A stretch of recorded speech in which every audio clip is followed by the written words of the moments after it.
जीवन जीने के लिए मालूम है अनाज चाहिए, मुफ्त की नहीं चाहिए, हमें कमा के चाहिए, हमें रोजगार चाहिए। सरकार पस्त हो जाती तो विपक्षी मस्त हो जाते, लेकिन कोरोना को योगी जी ने ऐसे हैंडल किया कि जनता एकदम वाह कर रही है। यही इलाहाबाद में, यही प्रयागराज में, यही वाराणसी में लाशों को बालू में गाड़ा गया, लाशों से घाटें भरी रही, कुत्ते नोच रहे थे और ये बोल रहे हैं कि कोरोना काल में मैनेजमेंट हुआ है। किसी भी मुख्यमंत्री की तारीफ विदेशों में नहीं हुई, हमारे योगी जी की तारीफ ऑस्ट्रेलिया से सरकार ने किया। सिंगापुर के प्रधानमंत्री ने इनके मुंह पे थूका है, इनके मुंह पे, इनके सरकार के मुंह पे थूका है, योगी मोदी के मुंह पे थूका है। जैसा कि इन्होंने बोला ना, जैसा कि इन्होंने बोला, देखिए यही है, ये भी नारा लगाए 3 बार, ये नारा लगाए 3 बार। आने से दिक्कत क्या है? 10 मार्च को जब आबादी बढ़ा रहे हैं, नारा लगाने से क्या दिक्कत है? रैलियों के लिए लॉकडाउन नहीं हुआ, शिक्षा के लिए लॉकडाउन, आज सोचिए अब ये कैसी बात कर रहे हैं। अब तो बंगाल में क्या हुआ, जहाँ मोदी, शाह, योगी सभी लोग हजारों के लाखों की संख्या में रैलियों को एड्रेस कर रहे थे। बंगाल में लाखों लोग मरे कोरोना से। अभी क्या हो रहा है बताइए। देश के 80% लोग महंगाई के मार से लड़ रहे हैं, अदानी अंबानी का पॉकेट भरा जा रहा है। इन्होंने एक गाड़ी में एक आदमी बैठा है, उसका इन्होंने चालान किया है। अमित शाह की लाख की रैली में एक भी आदमी ने मास्क नहीं पहना, कितनों को चालान किया बताइए। ये बताइए 5 साल में कौन सा अपराध हुआ हिंदुस्तान में? हिंदुस्तान में कौन सा अपराध हुआ? अपराध नहीं हुआ। आप जरा सोचे लखीमपुर खीरी केस में क्या हुआ, किसानों को बस सीधा चढ़ा दिया जाता है। और हाथरस कांड में क्या होता है, बहन बेटे का चेहरा ढाक के जाएंगे, उसमें आपको क्या आपत्ति है? आप उसको देख के सीटी मारेंगे इसलिए उतरवा रहे हैं, आप देख के आहें भरेंगे इसलिए हिसाब उतरवाएंगे। गाँव से बीजेपी को खदेड़ के भगाया जा रहा और टीवी पे 300 पार दिखाया जा रहा है।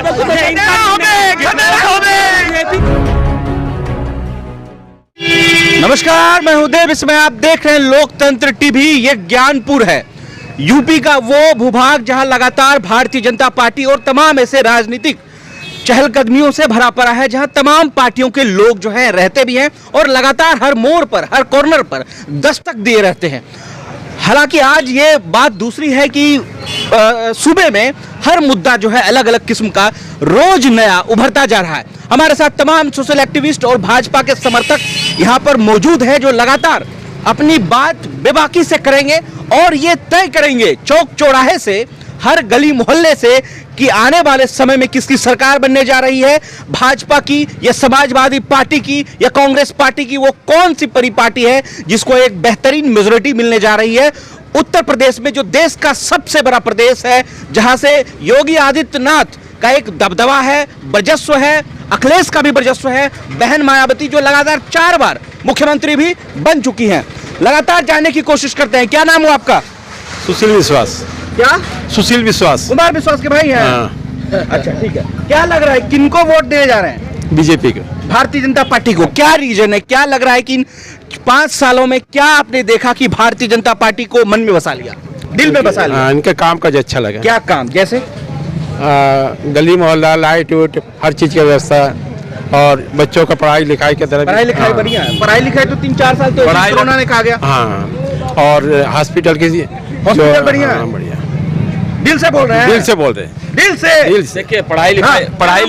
महेश कुमार मौर्य। हाँ जी, हाँ जी। हम भदोही विधानसभा 392 से कैंडिडेट भी हैं। कैंडिडेट है। कौन सा पार्टी का? स्वर्ण भारत पार्टी। स्वर्ण भारत पार्टी, बिल्कुल। देखिए, और जैसे इन्होंने भाई साहब ने बोला कि यहाँ शिक्षा व्यवस्था, जैसा कि बोला शिक्षा व्यवस्था बहुत बढ़िया है। तो आप जरा सोचिए 2 साल से स्टूडेंट बैठे हैं और उनकी पढ़ाई क्या हो रही है, इतनी बेकार की स्थिति है कि वो लोग पास कर दिए जाते हैं, उनके पास डिग्री है। आज जरा सोचिए उत्तर प्रदेश में जितने लोग हैं बेरोजगार क्यों बने हुए? क्योंकि अशिक्षा है। कौन बेरोजगार है? बहुत सारे लोग यहाँ पे बेरोजगार है जी। बेरोजगार न होता तो यहाँ इतने भीड़। बेरोजगार है। बेरोजगारी का ग्राफ तो चरम पे है। हिंदुस्तान में इतनी बेरोजगारी कभी नहीं थी जो आज इस बार बेरोजगारी है।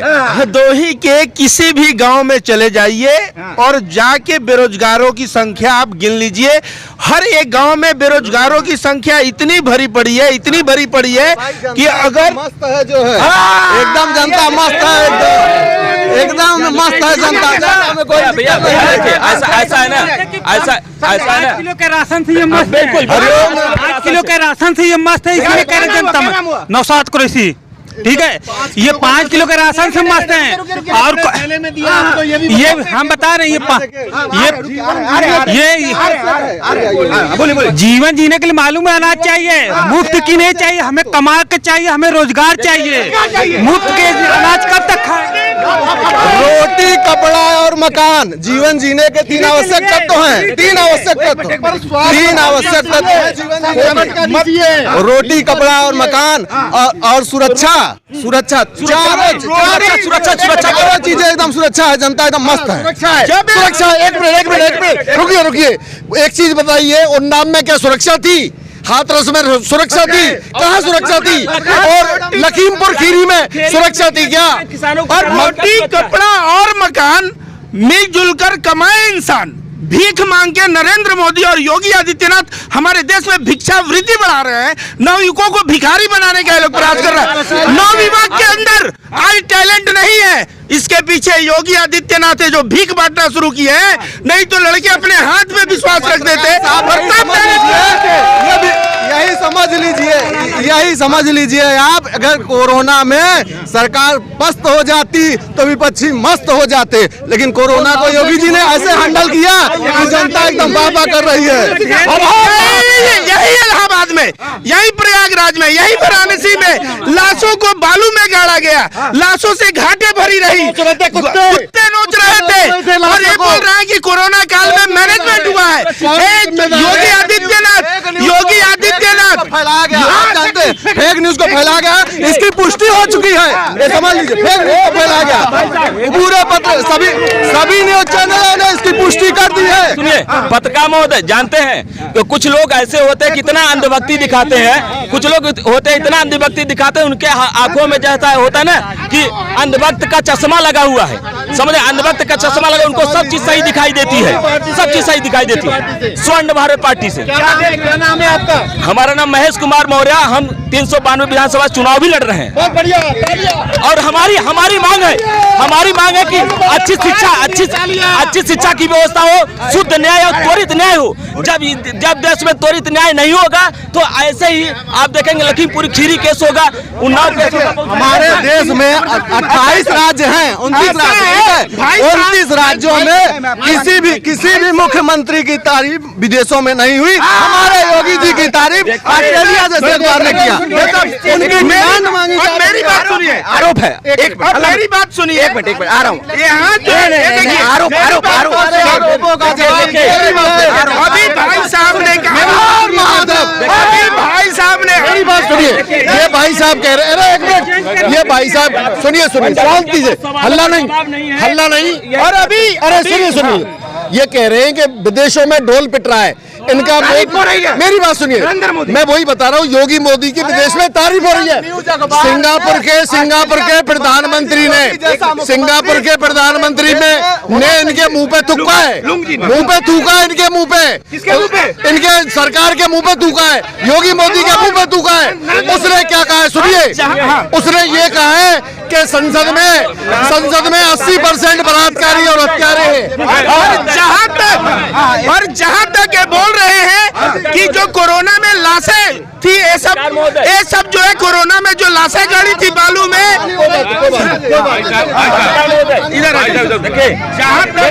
ज्ञानपुर है। सुनिए पत्रकार, जैसे इन्होंने कहा कि योगी मोदी का डंका बजा हुआ है, आपको पता होगा हिटलर भी ऐसा था, उसका बहुत नाम था, पर उसने कितने लोगों को, यहूदियों को मरवा दिया था, पता है? हिटलर। बिल्कुल।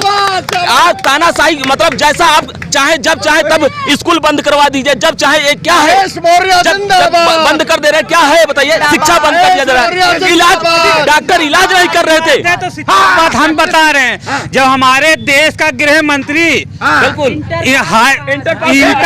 इंटर पास 12वीं पास करवा के इंटर करवा रहा है, तो देश की शिक्षा कहाँ जाएगी? धरातल के नीचे जाएगी। हमें एक लैपटॉप कब मिलेगा? जब हम इंटर करके उसका 12वीं करके इंटर इंटर में जाएंगे तब ना, हम 12वीं करके या इंटर से कर ले या 12वीं करके मैं आपसे एक मिनट, कहाँ जाएगी? रुकिए सर, रुकिए, मेरी बात सुनिए जी। आप मुसलमान हैं जी, डर लगता है प्रदेश में? काहे के प्रदेश में डर लगे? देश हमारा है, इसको आजाद कराने के लिए हम भी खून दिए हैं, इसमें डर वाली बात नहीं है, दिक्कत नहीं है, डर वाली बात नहीं है। गर्मी उतार देंगे क्या? दिक्कत बस इस बात से है कि विकास का नारा लग रहा है, योगी जी का नारा लग रहा है। दिक्कत इस बात से है, जनता एकदम चाह रही है बाबा जी जो है आ रहे हैं दोबारा 10 मार्च को माल्यार्पण। नारा कब लगता है जब हमारे योगी जी और मोदी जी के पास देश के लिए कुछ नहीं रहता, उनके जो सवालों का जवाब देने के लिए कुछ नहीं रहता, तो उनके पास एक ही बात, पीछे हटने के लिए श्री राम का नारा लगाते हैं। जैसा कि इन्होंने बोला ना, जैसा कि इन्होंने, देखिए यही है शिक्षा। नारा लगाएंगे, जब सवाल पूछा जाएगा तो नारा लगाएंगे, इनसे सवाल पूछेंगे तो ये नारा लगाएंगे कि इनके पास सवाल है ही नहीं है। ये अभी नारा लगाए 3 बार, ये नारा लगाए 3 बार। आने से दिक्कत क्या है? 10 मार्च को जब बाबा जी पधार रहे हैं, नारा लगाने से क्या दिक्कत है? 10 तारीख को माल्यार्पण होगा। भाई साहब, 10 मार्च को मठ में पधार रहे हैं योगी जी, मठ में। भाई साहब मैं बताता हूँ, नौशाद भाई हमारे मित्र हैं, मैं इनसे पूछना ये चाहता हूँ कि ऐसा कोई, नाम क्या? मेरा नाम गंगाधर दुबे है। अरे दुबे है इधर। हाँ, हमारे मित्र नौशाद साहब हैं, हाँ नौशाद साहब हैं। इनसे ये पूछा जाए कि भाजपा सरकार में इनसे आवास लेके, अन्नपूर्णा योजना से लेके इनको क्या लाभ नहीं मिला है? ये आवास 2-2, 3-3 आवास पाए हुए हैं, अन्नपूर्णा ले रहे हैं, तब बताइए क्या आवास? मुझे एक भी आवास का प्रूफ दे कि हम लिए हैं। मैं प्रूफ देता हूँ, मैं प्रूफ देता हूँ। मैं जवाब दूं। जैसे इन्होंने कहा आवास ना, ये कह रहे हैं अनाज ना, हम कह रहे हैं कि ये अनाज आवास की क्या जरूरत है? लोगों की शिक्षा रहेगी, अच्छा पैसा कमाएंगे, आवास खुद बनवा लेंगे, खुद राशन ले लेंगे। हम भिखारी नहीं है, हम टैक्स देते हैं और हमें कोई भीख नहीं देते हैं, हम टैक्स देते हैं। मीडिया है ना, आप मीडिया है। ये आवाज अनाज किस लिए मिल रहा है? ये अनाज किस लिए मिल रहा है? लॉकडाउन है, कोरोना काल में सावधानी बरतना है, इसलिए इनको अनाज मिल रहा है। ये बता, इनसे ये पूछा, ये बोल रहे हैं कि लॉकडाउन हुआ। आज जरा सुनिए, रैलियों के लिए लॉकडाउन नहीं हुआ, रैलियों के लिए लॉकडाउन नहीं हुआ, शिक्षा के लिए लॉकडाउन, आप जरा सोचिए, अब ये कैसी बात कर रहे हैं आप? देखिए, मैं आपको ये बताना चाह रहा हूँ कि लॉकडाउन हुआ, 2 चरण का चुनाव हुआ, उसमें आप कितना जनसभा किए? कितना जनसभा किए? आप भी मीडिया कर्मी हैं, आप बता दीजिए कितना सभा हुआ? कोई एक भी सभा हुआ? केवल ऑनलाइन जो हुआ वर्चुअल रैली हुई, सभा एक भी नहीं हुई है।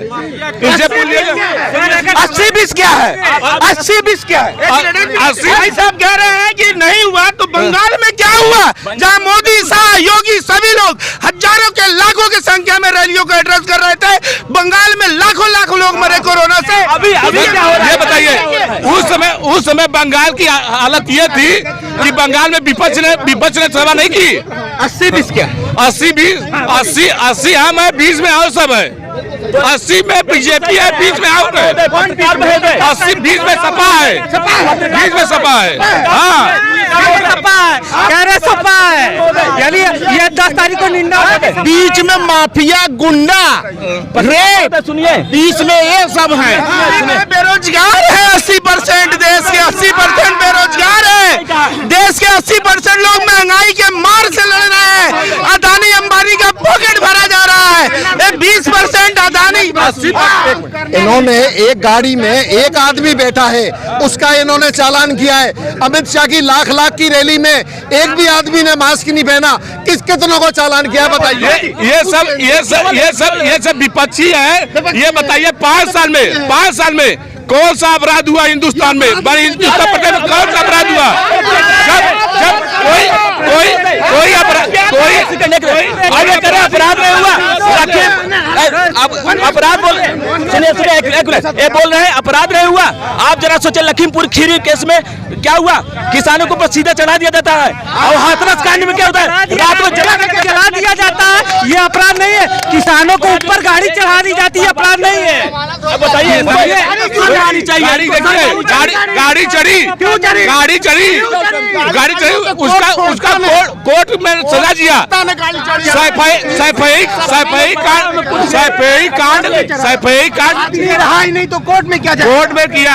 आप बताता हूँ, देखिए सपा सरकार में, आप मीडिया है, आप पता कर लीजिएगा, सपा सरकार में 5 साल में हर 3 दिन में दंगा, 3 दिन में दंगा। बीजेपी सरकार में कोच कर्नाटक में दंगा नहीं, कोई 5 साल में दंगा नहीं। जब से अध्यादेश जारी हुआ, रोज खिजाब अपने किए कहाँ हुआ, यूपी में कहाँ हुआ, बताइए। अध्यादेश लागू है, मैं बताता हूँ, अध्यादेश लागू है। 2 मिनट, हिजाब के आप हिजाब मैटर पे आ गए ना, हिजाब में मैटर आ गए ना, हिजाब पे से बोलिए आप। आ गए ना। क्या स्कूल में जो ड्रेस बना हुआ है उसको फॉलो नहीं करना है? जो फॉलो हुआ है, बताइए। अब इनसे बोल लीजिए, अब इनसे सानू जी से पूछ लीजिए कि हर स्कूल का ड्रेस भिन्न है कि नहीं है? हर स्कूल का ड्रेस भिन्न है ना, उसमें तो ये कहाँ से आ गया? हिजाब की बात है, स्कूल में अगर ड्रेस चल रहा है इक्वली सब लोग एक समान है, लेकिन अगर बहन बेटे का चेहरा ढाक के जाएंगे उसमें आपको क्या आपत्ति है? आप उसको देख के सीटी मारेंगे इसलिए उतरवा रहे हैं, आप देख के आहें भरेंगे इसलिए हिजाब उतरवाएंगे। आप आहें भरना चाहते हैं, चाहे हिंदू हो, चाहे सिख हो, चाहे ईसाई हो, चाहे मुस्लिम हो, सबकी बहन बेटी हमारी बहन बेटी है। हम उसका चेहरा शरीर नहीं देखेंगे, हम उसका ढकना चाहिए कि नहीं? ढकना चाहिए कि नहीं? इनका मतलब है आप अपने बच्चों को, बहनों को, किसी के बहनों को ढकना, पर्दा जरूरी है कि नहीं? पर्दा कब जरूरी है? जहाँ खतरा हो वहाँ पर्दा जरूरी है। नहीं, पर्दा देखिए, पर्दा नहीं है, स्कूल के अंदर पर्दा नहीं, खतरा नहीं है स्कूल में। के लोगों ने क्यों दौड़ाया लोगों को? हमको दौड़ाना होता, मैं भी भगवान से हमारे संविधान का जो नियम है freedom of choice, freedom of speech, इसको ये बैन करना चाहते हैं। समझ रहे? फ्रीडम ऑफ चॉइस, हम क्या पहने, सुनिए जरा सोचिए, हम क्या पहने क्या खाएं, ये हमें सिखाएंगे। हम क्या पहने क्या खाएं ये सिखाएंगे। ये freedom of speech, freedom of choice मिला है किस लिए? जाके पहले पढ़े, आखिर किस लिए मिला है? हमें कोई सिखाएगा हम क्या खाएं क्या ना खाएं? बताइए क्या खाएं क्या नहीं, ये बताएंगे हमें। चलिए बोलिए। हमारे देश में पर्दा जरूरी है कि नहीं? सुनिए, हमारे देश पर्दा में जरूरी है कि नहीं? पर्दा, पहले पर्दा का मतलब आप समझ लीजिए पर्दा क्या है। आप अपने घर में पर्दा रखिए, चाहे सार्वजनिक स्थल पे, आप बैंक में जाएंगे, फौज में जाएंगे, और कहीं जहाँ का जो अनुशासन है आप उसको मानने के लिए बाध्य हैं। अगर आपको नहीं माना, आप अपने घर में जैसे चाहे रह सकते हैं, लेकिन सार्वजनिक स्थल पे मेरी बात तो सुनिए। अब जो है मुस्लिम लड़कियां आजादी के बाद से हिजाब पहन रही हैं, कोई बात नहीं, यूपी में चुनाव है तो समस्या आना ही है। अब कोई कहे कि हिंदू धर्म में लोग चुंडी बड़ा करके जाते हैं, पंजाबी पगड़ी पहन के जाते हैं, उस वक्त बोलेंगे कि तुमको स्कूल में एंट्री नहीं है। तो एक देश एक संविधान, और मुसलमानों के लिए अलग और सिखों के लिए अलग, हिंदुओं के लिए अलग।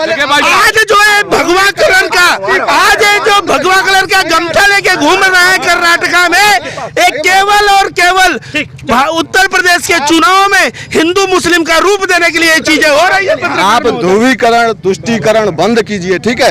आप चले जाइए, रोड पे घूमिए, आपका जो मन हो वो पहन के घूमिए, कोई बोलने वाला है, ठीक है? कोई बोल रहा है, लेकिन आज की ये घटना कोई दिक्कत नहीं। आज भी लोग आप पहन के आए, आज हिजाब को कुछ नहीं हो रहा, कोई दिक्कत नहीं है, किसी को कोई दिक्कत नहीं है। आप कोई इच्छा पानिए। मोदी झगड़ा लगा रहे हैं, भाई मुस्लिम भाई हिंदू भाई सब भाई भाई है, हम लोग मिलजुल के रहना चाहते हैं। झगड़ा लगा रहा है जी, हाँ झगड़ा लगा रहे हैं।